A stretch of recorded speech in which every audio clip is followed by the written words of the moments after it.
សិនអាចបដូរបាន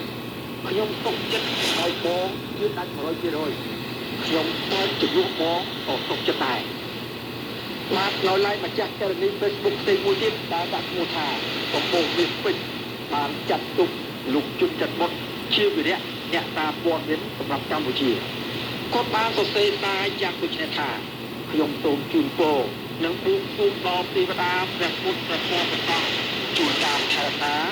លោកវីរៈអ្នកសារព័ត៌មានជុនច័ន្ទបុត្រឲ្យបានឆាប់ពីចាប់ផ្ដោយហើយនាំយកព័ត៌មានឯក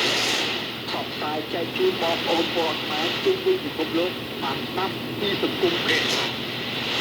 បាទចុងក្រោយនេះខ្ញុំបានសូមលើកយកនៅតាមរូបពររបស់លោកថារាវីអង្គដែលគាត់បានសរសេរជាពាក្យការជូនពរហើយសូមឲ្យវិទ្យុអធិស្រីជួយផ្សាយឲ្យលឺដល់លោកជុនច័ន្ទបុត្រផងបាទអត្ថបទដំណាប់នេះមានចំណងជើងថា